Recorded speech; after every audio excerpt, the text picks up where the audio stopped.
Hey, you probably remember this from a science class way back when, but trust me, don't let its simplicity fool you. Today, we're going to dive into the really amazing power of paper chromatography, a technique that literally reveals a hidden world that's all around us. Okay, so let's start with a simple question. Take a look at this single drop of black ink. It just looks, well, black, right? One color. But what if I told you that's not the whole story? What if there's an entire rainbow of colors hiding inside that one little spot? So we're going to call this the ink spot mystery.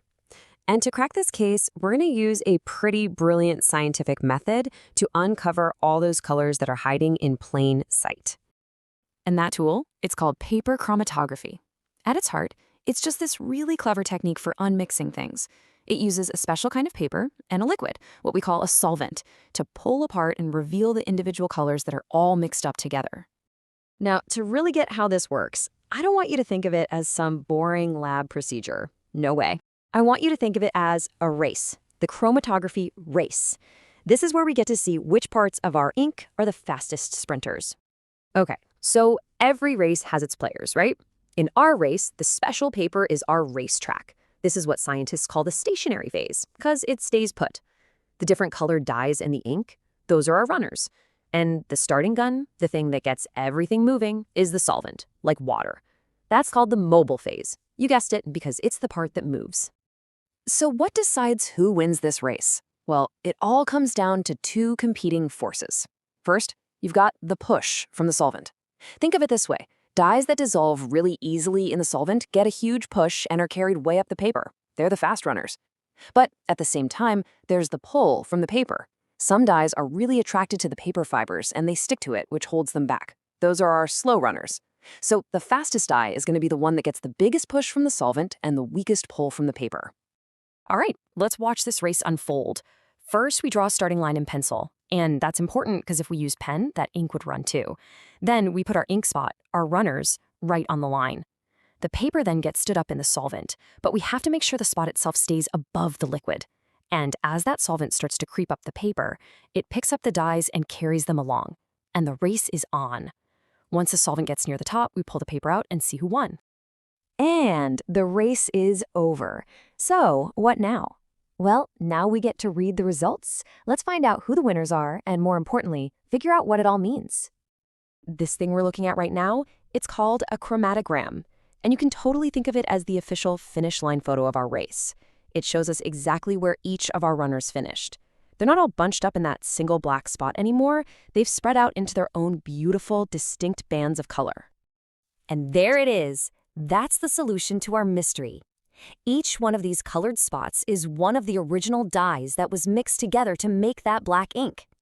The fastest runner, the one that got the biggest push, traveled the farthest. The slowest one barely moved from the starting line. So you see, the black ink wasn't one thing at all. It was a whole team of different colored runners. But, in science, just saying fastest or slowest doesn't really cut it. We need numbers, right? That's where the RF value, or retention factor, comes in. Think of it as the official race statistic. It's a unique number that helps scientists identify a substance with absolute certainty. And the formula for this? It's actually super simple. For each colored spot, you just measure how far it traveled from the starting line. Then, you measure the total distance the solvent traveled up the paper. The RF value is just the substance's distance divided by the solvent's distance. Easy. Okay, so it's a number. Big deal, right? Well, yeah, it is a big deal. And here's why. Consistency. A specific substance will always have the exact same RF value as long as the conditions, the paper and the solvent, are the same. If a certain blue dye has an RF of 0.8, it will always be 0.8. It's like a reliable chemical fingerprint. All right, so this is a really cool lab experiment, but you might be thinking, so what? Why does this simple little race actually matter out there in the real world? Well, it matters a whole lot. Believe it or not, this race is being run every single day all around us. Food scientists use it to check for artificial colorings in things like candy. Biologists use it to separate the different green pigments, chlorophyll, from plant leaves. It's even used to test if a substance is pure or to analyze evidence in forensic science, like figuring out what pen was used to write a ransom note. Now, of course, no technique is perfect. It has its pros and cons. On the plus side, it's super simple, it's cheap, and you only need a teeny tiny amount of a substance to do it. But on the flip side, it only works for things that can dissolve, and it's not so great for separating colorless stuff, unless you have other chemicals to make them visible later. So really, when you get right down to it, paper chromatography is way more than just a lab trick. It's a simple race that reveals a hidden reality. It takes something that looks like one thing, like a spot of black ink, and shows us the amazing, complex mixture hiding inside. And, that leaves me with one last thought for you. We just saw how this incredibly simple paper race can uncover colors that were right in front of our eyes the whole time, completely invisible. It really makes you wonder, doesn't it? What other invisible realities are all around us, just waiting for the right tool or the right little race to reveal them?